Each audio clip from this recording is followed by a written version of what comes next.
আচ্ছা, আজকে আমি মুখে কিছু বলবো না। দেখো বোর্ডের দিকে তাকিয়ে দেখো, অগ্নিবীর 2026। অগ্নিবীর আর্মি যারা দেবে তোমরা পরীক্ষা, তাদের জন্য এই অঙ্কের সিলেবাসটা নিয়ে এসেছি, ঠিক আছে। এই 10খানা দেখো লিস্ট আছে, তো 10টা লিস্টের মধ্যে আজকে যে আমি লং ভিডিওটা বানাবো, সব জায়গা থেকে আমি একটা করে অঙ্ক করে দেবো। তোমাদের কোন জায়গাটা বুঝতে অসুবিধা হচ্ছে আমায় কমেন্ট সেকশনে জানাবা, বা তোমাদের কোনো অঙ্ক থাকলে আমার কমেন্টে জানাবা, দাদা এই জায়গা থেকে আমাকে অঙ্ক করে দাও, আমি পরের ভিডিওতে আমি নিয়ে আসার চেষ্টা করবো, ঠিক আছে। আমি তোমাদের জন্য এখন প্রত্যেক দিনই ভিডিও নিয়ে আসবো, ঠিক আছে। তো দেখো কী কী আছে, কী থেকে আসবে অঙ্ক। সিম্পলিফিকেশন মানে সরলীকরণ থেকে আসবে, পার্সেন্টেজ থেকে আসবে তোমার, তারপরে রেশিও থেকে, বাংলাগুলো আমি সাইডে লিখে রেখেছি, হ্যাঁ না বুঝতে পারলে দেখো। তারপরে এভারেজ থেকে আসবে তোমার, মানে গড় থেকে, তারপরে টাইম অ্যান্ড ওয়ার্ক, তারপরে প্রফিট অ্যান্ড লস, তারপরে এলসিএম মানে লসাগু গসাগু, মানে এইচসিএফ মানে হচ্ছে তোমার গসাগু, তারপরে সিম্পল ইন্টারেস্ট থেকে আসবে মানে সরল সুদ থেকে, স্পিড থেকে আসবে। তো এই 10টা জায়গা থেকে তোমাদের অঙ্ক আসবে, ঠিক আছে। এই জায়গার যে লিস্টটা দিচ্ছি, এখান থেকে আমি প্রত্যেকটা চ্যাপ্টার মানে অঙ্ক করিয়ে দেবো। দেখো তোমরা খেয়াল করে দেখো, যে 10টা অঙ্ক করাবো বলেছিলাম, তার মধ্যে এই যে প্রথম অঙ্কটা দেখো, সিম্পলিফিকেশন মানে সরলীকরণ থেকে। দেখো বলছে 36/6 × 5 + 8, ঠিক আছে। তোমাদের একটা জিনিস বলি, এই অঙ্কগুলো করতে গেলে না বদমাস রুলসটা তোমাদের খেয়াল করতে হবে। কি বদমাস? বদমাস বি দিয়ে মানে হচ্ছে ব্র্যাকেট, ঠিক আছে, ব্র্যাকেট। আর ও দিয়ে মানে হচ্ছে অফ। অফ বলতে এর ব্যবহার করা, এর লেখা থাকলে সেই কাজটাও করতে হবে। আর ব্র্যাকেট মানে বন্ধনী, এই যে চিহ্ন তো দিয়ে দিয়েছে। ডি দিয়ে কী বলো তো, ডিভাইডেড, ডিভাইডেড মানে ভাগ ওটা। আর এ মানে কি বলো তো, মাল্টিপ্লিকেশন, MULTI, PLICATION। এই জিনিসটা জানতে হবে। যোগ ভাগ করতে গেলে না তোমরা অনেকজনই ভুল করবে, বুঝলে, হঠাৎ করে দেখে ভুল করে ফেলবে। মাল্টিপ্লিকেশন মানে হচ্ছে তোমার গুণ। আর এ মানে হচ্ছে অ্যাডিশন, ADDITION, অ্যাডিশন মানে হচ্ছে যোগ, আশা করি অনেকজনই জানো। আর এস মানে হচ্ছে সাবট্রাকশন, SUBSTRACTION, সাবট্রাকশন মানে হচ্ছে বিয়োগ, ঠিক আছে। এই জিনিসটা তোমার জানতে হবে। তাহলে কার কাজ আগে, বন্ধনীর, তারপরে মানে এর কাজ আগে, তারপরে হচ্ছে ডিভাইডেড মানে ভাগের কাজ আগে, তারপরে দেখো যোগের কাজ আগে, তারপরে হচ্ছে গুণের কাজ আগে, তারপরে হচ্ছে মানে আগে বলতে মানে পরে পরে, আর তারপরে বিয়োগের কাজ। একটা জিনিস খেয়াল করো, এখানে দেখো বন্ধনীও নেই, এর কথাটা কোথাও ইউজ করা নেই, ঠিক আছে। তাহলে কার কাজ প্রথমে, ভাগের কাজ। দেখো ডি দিয়ে হচ্ছে ডিভাইডেড, তাহলে ভাগের কাজটা করবো, কাকে দিয়ে ভাগ করবো, দেখো 36কে 6 দিয়ে ভাগ করলে কথা হচ্ছে 6, ঠিক আছে। তারপরে কার কাজ, তোমার গুণের কাজ। দেখো 5 আছে, যে 5 দিলাম, যোগ 8। আগে যোগের কাজ হবে না গুণের কাজ হবে। এই যে ডি দিয়ে কি তোমার এম দিয়ে কি, মাল্টিপ্লিকেশন। ডি এর কাজ তো আগে হয়ে গেছে, তাহলে 5 6 30 যোগ 8, তাহলে কত হচ্ছে 38। আমি জানি অনেকজনই জানে, কিন্তু এই রুলসটা খেয়াল করি তোমাকে এই অঙ্কগুলো করতে হবে, ঠিক আছে। তাহলে এটা সিম্পলিফিকেশন থেকে হয়ে গেল, মানে সরলীকরণ থেকে। এখন কী আছে, পার্সেন্টেজ থেকে আছে। দেখো বলছে 808, এই এর মানে কি জানো, এর মানে হচ্ছে গুণ। এর মানে কি ব্যবহার করা হবে, এর মানে হচ্ছে গুণ ব্যবহার করা হবে, ঠিক আছে। তোমার মাল্টিপ্লিকেশন মানেও গুণ, আর এর মানেও গুণ। তো এর কোথাও লেখা থাকলে সেই গুণটা আগে হবে, তাহলে এর মানে কি, গুণ। 15% মানে কি, পার্সেন্ট মানে কত তোমার 100, আর ওই যে 15 মানে 15% মানে 100-র মধ্যে 15, ঠিক আছে। এবার ক্যালকুলেশন করে দেখো, এই দুটো শূন্য কেটে গেলো, তাহলে কত হবে, 5 দিয়ে যদি 15কে গুণ করো, তাহলে মানে 8 দিয়ে যদি 15কে গুণ করো, তাহলে কত হচ্ছে, 5 8 40 শূন্য, সাথে হলো 4, 8 একে 8, আর 4 কত 12, 120 আনসার, ঠিক আছে। এই যে প্রথমেরটা হয়ে গেল, সেকেন্ডটা হয়ে গেল। এবার থার্ড অঙ্কটা করাবো, দেখো। আচ্ছা 3 নম্বর অঙ্কটা দেখো, বলছে A/B = 2:3। বলছে মোট 500 টাকা হলে এ কত পাবে, ঠিক আছে। এটা রেশিও থেকে দিয়েছে, মানে অনুপাত থেকে দিয়েছে। দেখো কি আছে, এটা কীভাবে করবো, দেখো A/B কত দিয়ে দিয়েছে, 2:3। এইরকম যদি দেওয়া থাকে অঙ্কগুলো, A/B = 2:3 দিয়ে বললো যে এ এর মান বার করো বা বি এর মান বার করো, কী করবো বলো তো, A/B এর মোট অনুপাতটা বার করে নেবো। এদের মোট অনুপাত কত বলো তো, 2 + 3, তাহলে কত হলো 5 হলো তো। তাহলে এই 5-এর মধ্যে এর ভগ্নাংশটা কত হবে, A = তোমরা এইটা লিখবা, এ মানে কত, 2/5, মানে 5-এর মধ্যে এর ভাগটা কত, 2। আর বি এর কত, বি কত হবে, এই যে নর্মালি 3/5, মানে 5 ভাগের মধ্যে 3 ভাগ হচ্ছে বি, আর 5 ভাগের মধ্যে 2 ভাগ হচ্ছে এ। ভালো কথা। এবার বলতে মোট 500 টাকা হলে, মানে এ আর বি এর মোট টাকাটা হচ্ছে 500 টাকা, ঠিক আছে। টোটাল মিলে দিয়ে এ কত পাবে, আমরা তো জানি না। যে কত পাবে, তাহলে কি করতে হবে বলো তো, যে টাকাটা দিয়ে দিচ্ছে 500 টাকা গুণ যার মান বার করতে বলছে সেই ভগ্নাংশটা গুণ করে দেবো, কত 2/5, দেখো 5 100 কত 500, তাহলে সঠিক উত্তর কত হবে, 2কে 100 দিয়ে গুণ করলে বা 100কে 2 দিয়ে গুণ করলে কত হবে 200 উত্তর। ঠিক আছে, পরের অঙ্কটা দেখো এরপরে। আচ্ছা 4 নম্বর অঙ্কটা কোথা থেকে দিয়েছে বলো তো, এভারেস্ট থেকে দিয়েছে, এটা লিখতে ভুলে গেছে, মানে গড় চ্যাপ্টার থেকে দিয়েছে। ঠিক আছে, গড়ের অঙ্ক দেখো, বলছে 12 18 20 30-এর গড় কত।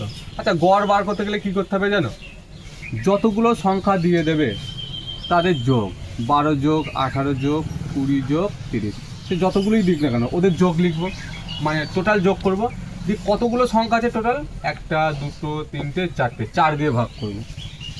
এখন বলবে দাদা যদি এর পরে বা ভাই এর পরে যদি আরও সংখ্যা থাকতো তাহলে 1 2 3 4 5টা, মনে করো আরেকটা 5টা আছে, 5টায় যোগ করবো, দিয়ে কত দিয়ে ভাগ করবো, 5 দিয়ে ভাগ করবো। দেখো এবার যদি আমি যোগ করি তাহলে কত হচ্ছে, 12 18 তোমার কত হচ্ছে 10 20 30, 30 আর 2 মানে 20তে কত হচ্ছে 50, 50 আর 30-এ কত হচ্ছে 80, 80কে যদি 4, এবার 80 হলো, 80কে 4 দিয়ে ভাগ করতে হবে, 4 20 80, ব্যাস উত্তর 20।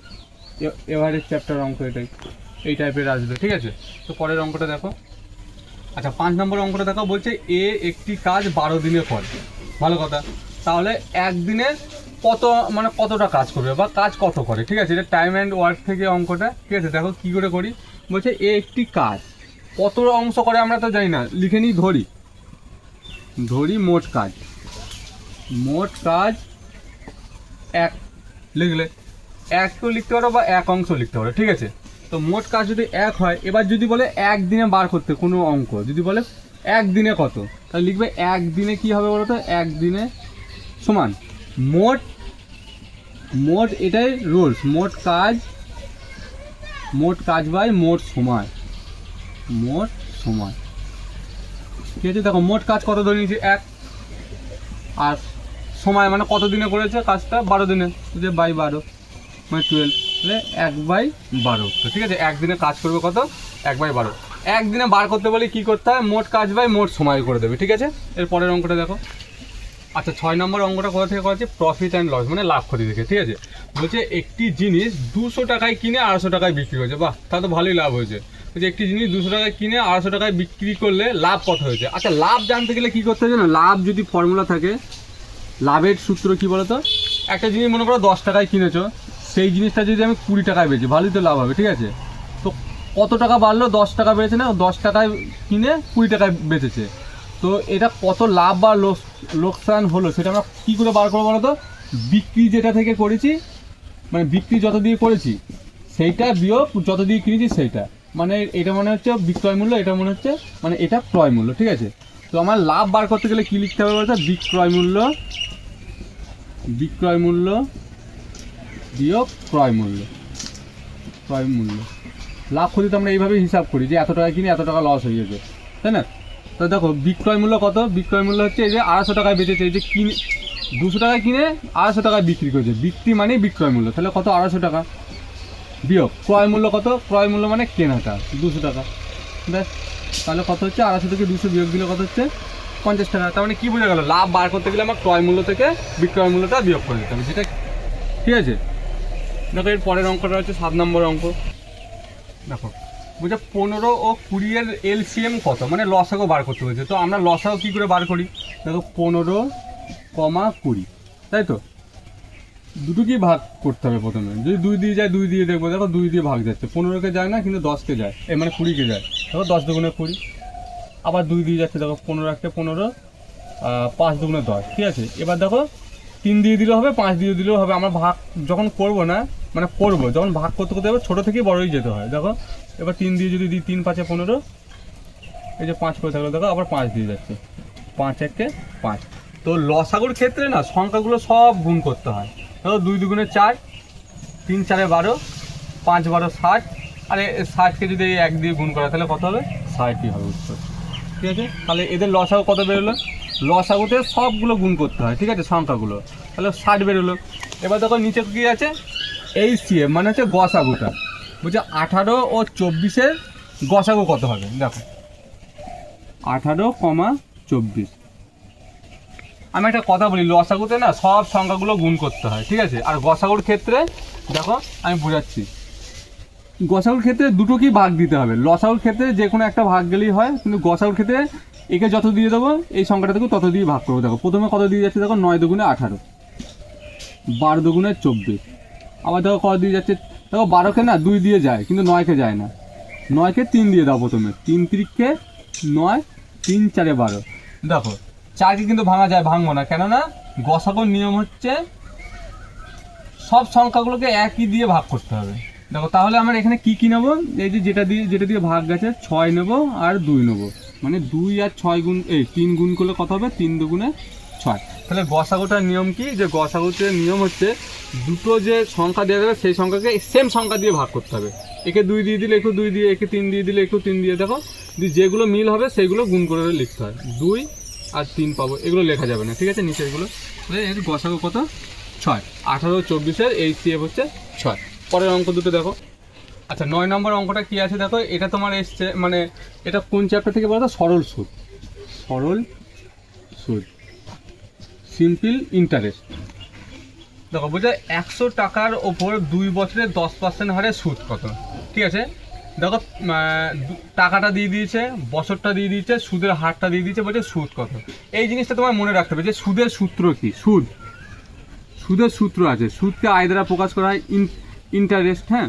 সুদের সূত্র আছে আই ইকাল টু, সুদের সূত্র হচ্ছে আই ইকাল টু PTR/100।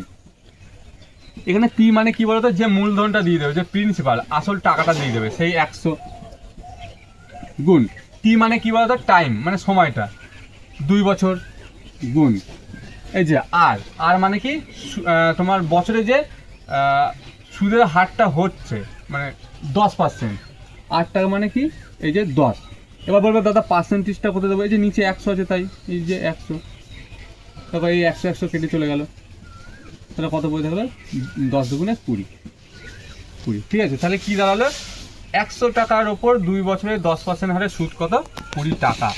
তাহলে আমার সুদের সূত্রটা মনে রাখতে হবে, আই ইকাল টু কি PTR/100, যেখানে পি মানে হচ্ছে আসল টাকা, টি মানে হচ্ছে বছর, আর মানে কি সুদের হারটা, ঠিক আছে। সুদের হার আর মানে আর দ্বারা প্রকাশ করা হয়, সেই মানটা হচ্ছে 10%, 10% মানে কত, 10/100, সেটাই এটা, ঠিক আছে। 10 টাকা। পরের অঙ্কটা 20 টাকা। পরের অঙ্কটা দেখো। আচ্ছা 10 নম্বর অঙ্কটা কোথা থেকে দিয়েছে, মানে দিয়েছি বলো তো, স্পিড বা গতি থেকে, ঠিক আছে। এই টাইপের অঙ্ক আসবে, মানে যে কটা দেখালাম সব টাইপেরই অঙ্ক আসবে। দেখো বলছে একটি গাড়ি 60 কিমি/আওয়ার বেগে চললে 2 ঘন্টা কত দূর যাবে, ঠিক আছে। আচ্ছা দূর যাবে মানে কি, ডিস্টেন্সের কথা বলছে, দূরত্ব। তাহলে ডিস্টেন্স আমরা এইটা জানবো যে ডিস্টেন্স ইকাল টু কী হবে বলো তো, স্পিড ইন্টু টাইম। এই জিনিসটা আমার জেনে রাখতে হবে। তো ডিস্টেন্স মানে কি, দূরত্বটা, স্পিড কত স্পিডে যাচ্ছ আর কত সময় নিয়ে যাচ্ছ, ঠিক আছে। দেখো স্পিড মানে কি, গতি, কত গতি, এই যে তোমার 60 কিমি/আওয়ার বেগে যাচ্ছে, এই যে স্পিড মানে গতি, বেগ, তাহলে 60 গুণ টাইম, ক ঘন্টায় যাচ্ছে, 2 ঘন্টা চলে, 2 ঘন্টা কত দূর যাবে, তাহলে 2 ঘন্টা, তাহলে 2 গুণ করে দেওয়া, তাহলে কত হচ্ছে, 60 দুগুণে কত, 120, কত দূর যাবে, এত দূর, 120। তাহলে একটি গাড়ি 60 কিমি/ঘন্টা বেগে চললে 2 ঘন্টা কত দূর যাবে, এই যে 120 কিলোমিটার যাবে, ঠিক আছে। তো ভিডিওটা যদি ভালো লেগে থাকে বন্ধুদের মধ্যে শেয়ার করে দিও, আর তোমরা আমার কমেন্টে জানাবে যে কোন ধরনের অঙ্ক তোমরা দেখতে চাও। এই অগ্নিবীরের জন্য আমার ফার্স্ট ক্লাস এটা, ঠিক আছে। তোমরা যদি বলো এরপরে আমি ভিডিও নিয়ে আসবো, ঠিক আছে।